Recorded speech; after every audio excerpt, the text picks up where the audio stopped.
This is 55 TV, and Kate, we're in the Bahamas.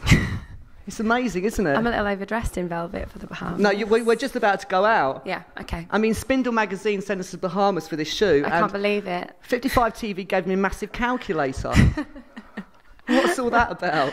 I thought you were going to do loads of maths. Well, yeah, they know I'm dyslexic, so they just threw that into the equation to like screw me up a little bit. Kate, it's really nice to see you. You're looking great as well. Thank you. And tell me what you're up to at the moment. You've got a new album coming out, haven't you? No.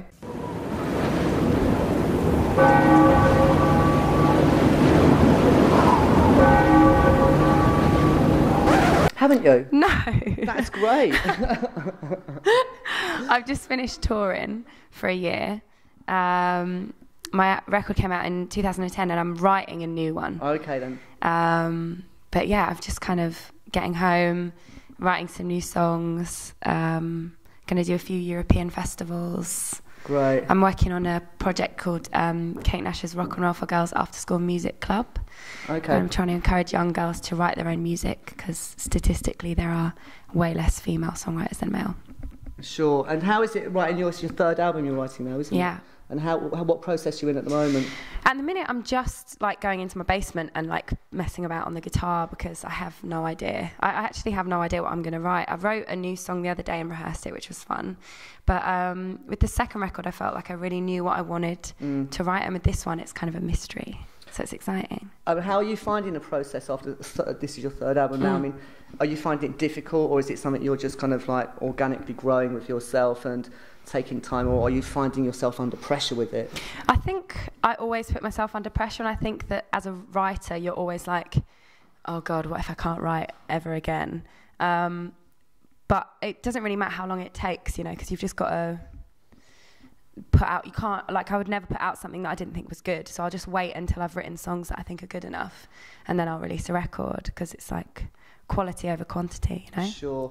I mean, that process of not knowing if you're going to do something again and just falling it's scary. It's petrifying, but that is part of the process, isn't it? Do you get that? I get it all the time. It drives me nuts, but I know what I'm like. If I'm not at it 100% all the time, and I give myself 2 or 3 days or a week, I start to fall to bits. Creativity is gone. I'm never going to do it again. That's it. End of it. Game over. But it is a process that you need to go through, isn't it? That real negative side of you. I think it probably helps get it all out. It's like squeezing it out. Yeah, definitely. Tell me about your early days. What was it that spurred you to fall into the arts as a child? What kind of geared it for you? There must have been some nice thing. I remember, we had a piano in the house, which I started playing as a kid and got piano lessons. And my mum and dad used to play a lot of records and vinyls, like good music as well, like the Beatles, Rolling Stones, Carole King, Janis Joplin, Cat Stevens, Johnny Cash. There was a lot of music in the house. And then I started writing songs when I was 14 at school, and I just continued with that, really. And then I wanted to go to university or drama school to study theatre, because I did theatre for a couple of years. And then I got rejected from everywhere, and I fell down the stairs and broke my foot, and I kind of just looked at my life and thought, I want to do something fun. And I said, as soon as my foot's healed, I'll play at my first ever show. And as soon as I did that, then I was like, I want to do this forever. You're quite driven yourself. I mean, it's very hard as an artist to do the business side, to push yourself forward. I mean, internet's a great way to be solo in your career. Yeah. You're exceptionally driven, though. You're quite savvy, would I say? And you know, it takes a lot to be that, especially as a woman, especially as somebody that doesn't maybe come from a family of artists or creatives. What is your take on that, on yourself being so driven or determined to do it? It's hard to break through. I think I'm probably a control freak. I knew you were. That was one of my next questions. Tell me about it. I love control freaks. I think coming into an industry that you don't know and you're completely alien to, where there's a lot of stuff that I didn't like within it. You know, there's a lot of I have a lot of opinions and I believe in a lot of things, and I always say you meet some of the worst people in the whole world in the music industry and some of the best. Sure. So you become tough, and because you get certain things like the media attacking you, you have to be thick-skinned and prepared to be attacked for anything that you do. But being thick-skinned is not in the artist realm, is it? It's really tough. You have to make yourself shine it off almost. I feel after the last year I've had, actually, I feel really like you could stub out cigarettes on my arm, actually. But I'm like, that's a good thing. Sure. And you leave your vulnerability for the songwriting process and for the people in your life, really. Yeah, sure. But yeah, I'm OCD really badly. I actually became vegetarian because of being OCD. Right, okay then. And how's that worked out? It's good I don't eat animals and I'm happy about it. Great, that's great. Great, it's really nice to sort of see what's going on with you. What is the festivals you've got coming out? Anything? I'm doing some European festivals, one in Poland. I'm playing some festivals where Snoop Dogg is also playing, so I'm sure I'm going to watch Snoop Dogg play. Yeah, great. So talking about control freaks then, when you're going to the studio and collaborating with other artists and producers, do you really feel that you're taking the main role in this, or is it hard for you to give it up?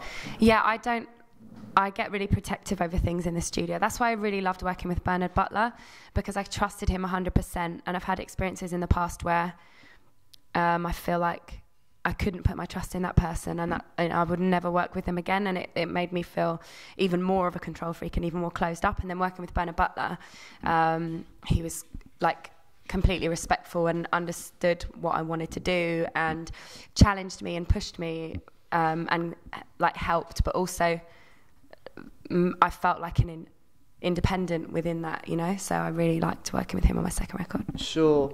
It is a problem being a strong woman, being a strong artist. A problem? Why? Well, no, just I mean, I don't mean it's a problem, but it's just you have to deal with people behind the scenes, don't you? Yeah. That want to push you in this direction, pull you in this direction, which is neither it's good nor bad for your career. They just feel like they want to take control. Yeah. As a strong woman, I mean, we love a strong woman. We love people that have got an identity, and you know, as we know from a lot of the pop industry, they're void of identity, and so you understand this, having an identity and keeping to your identity. Yeah. But it's tough, isn't it?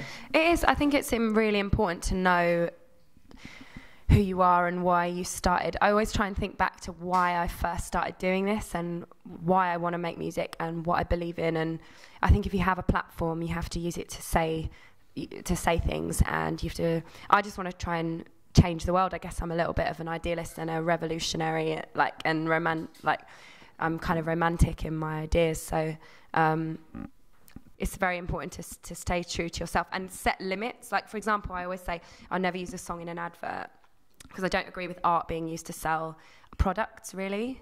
And like, people say, oh, you might consider this, or what about doing it this way? And I just have a barrier that I'm just, I don't even want to know anything about it, because otherwise you just start pushing the barriers, and then before you know it, you're on the other side, and you just think, how did I get here? So I never want to become that. That must be difficult, especially having a record label and having management.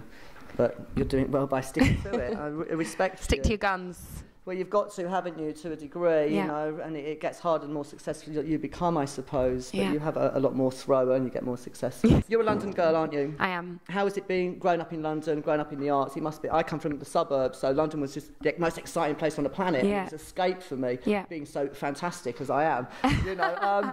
But you being in London, it's different for growing up here, isn't it? Because you have accessibility to it all the time. Yeah, I mean, I was born in Northwick Park Hospital, which is close to Wembley. Grew up in northwest London and in North Harrow. And then I got, into college in South London, so I travel from northwest London to South London every day. So I did see a lot of London as a kid.